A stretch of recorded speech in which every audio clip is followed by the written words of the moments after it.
हरी और दिया की हाल ही में शादी हुई थी। दिया बड़ी ही सुलझी, समझदार और खूबसूरत लड़की थी। गांव में दिया की खूबसूरती के चर्चे हुआ करते थे, पर दूसरी तरफ हरी को पसंद नहीं था कि कोई दिया के बारे में बात करे। शादी को अभी 1 महीना हो चुका था और दिया गांव की औरतों के साथ घुल मिल गई थी। वो शाम में गांव की औरतों के साथ पानी भरने जाती और दिन भर घर के काम किया करती। दिया ने पूरा घर संभाल लिया था, पर एक रात जब हरी अपने दोस्तों के साथ सोडा की दुकान में बैठकर सोडा पी रहा होता है। राजीव भाई, तुम्हारे तो भाग्य खुल गए, परी की तरह बीवी मिली है तुम्हें। पर देखो तो बेचारी से दिन भर काम करवाता रहता है ये। भाभी के चर्चे तो पूरे गांव में है, देखना कहीं इस पंछी को कोई उड़ा ना ले जाए। क्या बोल रहा है तू? नहीं नहीं, ऐसा नहीं हो सकता, वो मुझे छोड़ नहीं सकती। वरना क्या हरी बाबू, जो होना होता है वो हो ही जाता है। और भला इतनी सुंदर लड़की तुमसे क्यों शादी करेगी? उसका तो कहीं चक्कर चल रहा होगा, इसीलिए घर वालों ने शादी करवा दी। राजीव और सुजल की बात हरी के मन में घर कर जाती है और वो अब हमेशा दिया पर नजर रखे रहता था। अगर दिया गांव की औरतों के साथ भी जाती तो हरी भी काम छोड़कर पीछे पीछे चल दिया करता। भाभी, दूध ले लीजिए। आई भैया।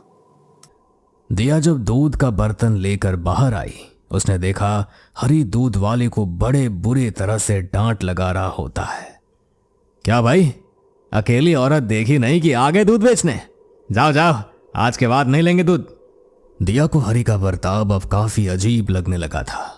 हरी ने देखते ही देखते सब्जी वाले का भी घर आना जाना बंद करवा देता है। मैं कुछ नहीं कहती, इसका मतलब ये नहीं कि मुझे कुछ नहीं पता। आप क्यों मुझ पर इतना शक कर रहे हैं? मुझे सब पता है, तुम बस मौका ढूंढती हो आदमियों से बातें करने का। हाँ, आप पागल हो गए हैं? छोड़िए, मैं जा रही हूँ नहाने। दिया पास के हैंडपंप में बाल्टी भरने लगती है कि तभी पीछे से हरी भी आ जाता है। तू दूसरों को दिखाने के लिए नहा रही है ना? मुझे सब पता है, तू अपनी खूबसूरती का कितना ख्याल रखती है। आप ये क्या बोल रहे हैं? जाइए, मुझे नहाने दीजिए। हरी अपने शक में इतना अंधा हो चुका था कि उसे खुद पर काबू न रहा और उसने दिया का सर जोर से हैंडपंप में दे मारा। दिया वहीं छटपटाती रही, तभी गांव की औरतें वहां आ गई और देखते ही देखते वहां भीड़ इकट्ठा हो गई। सारे गांव वालों के सामने दिया दर्द में तड़प रही थी, पर किसी की हिम्मत नहीं थी कि कोई उसे अस्पताल ले जाए। कोई इसे नहीं छुएगा, ये मेरी पत्नी है और कोई आगे आया तो मैं सबको मार डालूंगा। हरी अब पूरी तरह से पागल हो चुका था। उसने सारे गांव वालों को वहां से भगाया और दिया की लाश को घर लेकर चला गया। कुछ दिन बीत जाते हैं, गांव में सन्नाटा छा जाता है। कोई घर से बाहर नहीं निकल रहा था। खुशहाल गांव अब पूरी तरह से मायूसी के घने अंधेरे में घिर चुका था। न दिया की कोई खबर मिली और ना ही हरी अपने घर से बाहर आया। एक रात उसी हैंडपंप के चलने की आवाज आई। रात के सन्नाटे में आवाज पूरे गांव में गूंज रही थी। लगता है हरी पानी भरा है। मुझे तो बड़ा डर लग रहा है। वो आदमी अपनी पत्नी को नहीं छोड़ सकता तो गांव वालों को क्या ही छोड़ेगा। अरे भाग्यवान, तुम चिंता ना करो, मैं अभी जाकर उसे मुखिया के पास ले जाता हूँ। ये कहकर केशव जोश में हैंडपंप के पास चला जाता है, पर उसे क्या पता था वहां हरी नहीं, उसकी जगह एक चुड़ैल केशव का इंतजार कर रही थी। कहाँ है? कहाँ रखा है उसे? मुझे नहीं पता, मुझे छोड़ दो। चुड़ैल केशव की बात सुनकर गुस्से में उसका सर हैंडपंप में पटक पटक कर मार डालती है। अगले दिन केशव की लाश हैंडपंप के पास बड़ी बुरी स्थिति में मिलती है। हे भगवान, ये क्या अनर्थ हो गया? अब मैं क्या करूंगी? अगली रात फिर उस हैंडपंप के चलने की आवाज आने लगी। इस बार सामी उस हैंडपंप के पास चली जाती है। तुमने मेरे पति को मार डाला। कहाँ है वो? कहाँ रखा है उसे? मुझे नहीं पता, पर मुझे मेरा पति चाहिए। चुड़ैल सामी को भी हैंडपंप में पटक पटक कर मार डालती है। गांव में 2 मौत होने के बाद कोई भी रात में उस हैंडपंप के पास नहीं जाता था, पर अब वो चुड़ैल घर घर दस्तक देकर सवाल पूछा करती। कहाँ है वो? कहाँ रखा है उसे? और जो कोई भी दरवाजा खोल देता, चुड़ैल उसे घसीटते हुए हैंडपंप के पास ले जाती और पटक पटक कर मार देती। अब पानी सर के ऊपर जा रहा था। धीरे धीरे कई लोग मारे गए।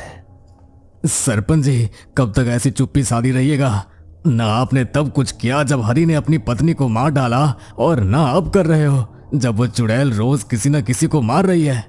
सरपंच ने गांव वालों को शांत किया और गांव के बाहर एक प्रसिद्ध बाबा के पास जाकर सारी बातें बताई।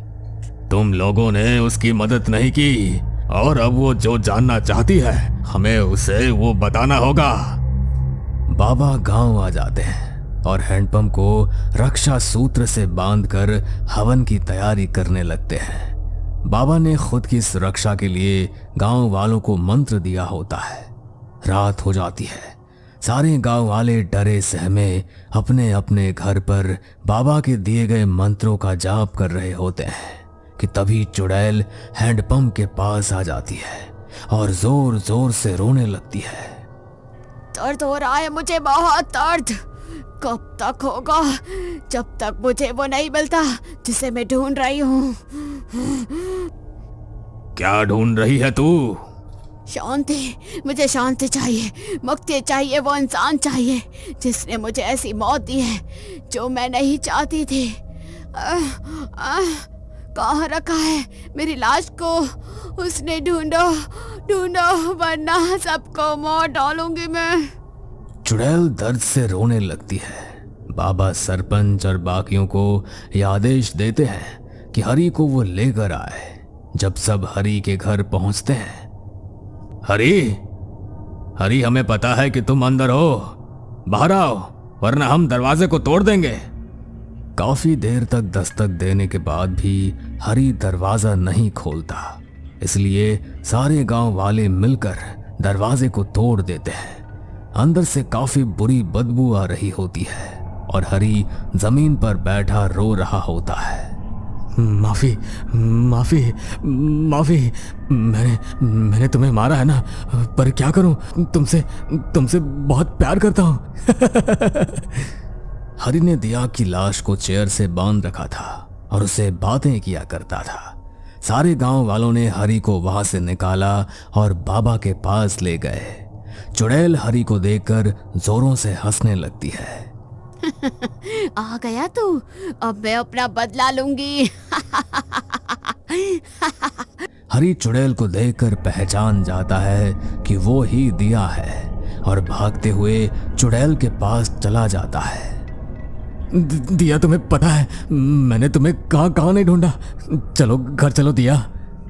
हरी अब पूरा पागल हो चुका था। चुड़ैल ने बिना समय गवाए हरी को पूरे गांव में घसीटा और जीते जी उसके 2 हिस्से करके हैंडपंप में लटका दिए। शांति मिली मुझे, शांति। बाबा ने चुड़ैल की लाश का पूरे क्रियाकर्म के साथ अंतिम संस्कार किया और बेचारी दिया की आत्मा को मुक्ति मिल गई।